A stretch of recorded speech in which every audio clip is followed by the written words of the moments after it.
Lur-lur, baturan semua. Jadi kembali kita menarik bahas surah Al-Alaq. Dengan di akhir ayat dengan kata kalimat fala tutih wasjud waqtarib. Jadi kita larangan patuh kepada selain Allah, kemudian dan bersujudlah. Maka dekatlah kita pada Allah. Jadi menarik karena di sini kita diperintah mendekat kepada Allah dengan sujud. Artinya mustahil kita manusia bisa mendekat dengan Allah tanpa dengan sujud, tanpa dengan sholat. Jadi nggak ada orang yang bilang saya dekat sama Allah tapi dia nggak pernah sujud. Waliyazubillah. Nah kemudian juga yang menarik, kembali kenapa kita sebut surah Al-Alaq, surah segumpal darah. Nah, karena satu, manusia itu dia bisa rajin sujud, rajin ibadah ditentukan oleh mutu darah. Darahnya dari makanan halal atau haram. Jadi kalau makanan haram, baik dari benda zatnya, baik dari prosesnya. Dari proses riba, korupsi, maling, menjilat, sogok, nah itu dipastikan darah kita tidak bermutu, darah kita kotor, darah kita rusak. Pasti orang itu sulit, rungkadlah buat rajin ibadah, nggak bisa. Karena darahnya kotor. Dipastikan makanan kita makanan yang halal saja. Yang kedua, banyak sujud itu menentukan aliran darah ke otak. Artinya ketika orang banyak sujud, maka dipastikan dia akan sehat. Kenapa? Karena darahnya makin lancar. Posisi sujud kan mengalir ke otak. Akhirnya apa? Yaitu dia, orang otaknya jadi cerdas, jadi ilmunya lancar.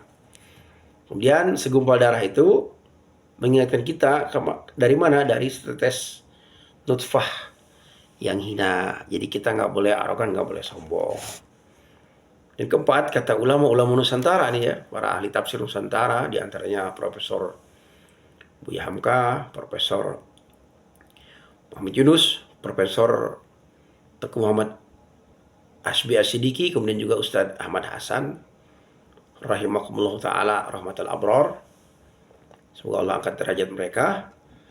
Nah kenapa? Yang kelima, sujud itu adalah bukti merendahnya hamba kepada Rabb Allah Subhanahu wa ta'ala.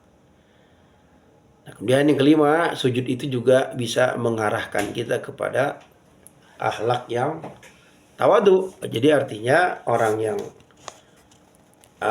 darahnya bermutu, darahnya benar, akan mengantarkan dia memiliki apa? Memiliki sujud yang bagus. Dengan sering sujud, aliran darah bagus ke otak. Nah, dia punya ilmu yang bermanfaat. Akhirnya apa? Orang yang ilmunya benar, yang bagus, akan mengantarkan dia menjadi orang yang rajin sujud, orang yang akhlaknya tawadu. Jadi orang yang makin merendah, makin tawadu. Jadi nggak ada orang yang makanannya halal, pasti dia makin bersujud. Orang yang ilmunya bagus, pasti dia makin sujud. Orang yang ilmunya bagus, yang benar, pasti dia makin tawadu. Kenapa? Karena sujud itu, mohon maaf, hulu. Sirah ar-ra'su itu fil ard, rata dengan bumi, rata dengan tanah. Artinya orang yang berilmu itu, karena darahnya halal, pasti dia makin sujud sama Allah, dia makin jauh dari arogan, kehidupannya makin tawadu, makin rendah hati. Jadi kalau ada orang makin berilmu, makin belagu, Al-Alaq penciptaan sempurna makin belagu, berarti ada yang salah dengan darahnya.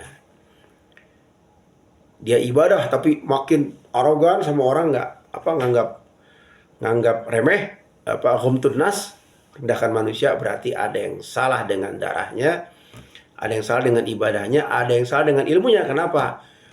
Nggak sesuai dengan konsep surah Al-Alaq.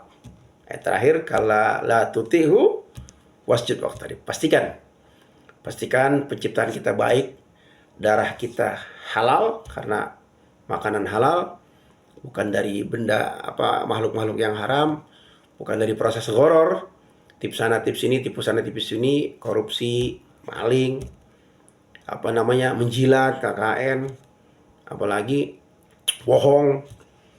Nah, menghasilkan apa? Sujud yang baik, sujud yang sempurna. Akhirnya apa? Ilmu kita, otak kita lancar. Akhirnya apa? Kita rajin sujud. Apa? Kita sehat. Apa? Kita makin tawadu, tadaru, rendah hati, makin sopan, makin sayang kepada sesama. Pastikan. Lur sedulur, baturan semua. Atur nuhun.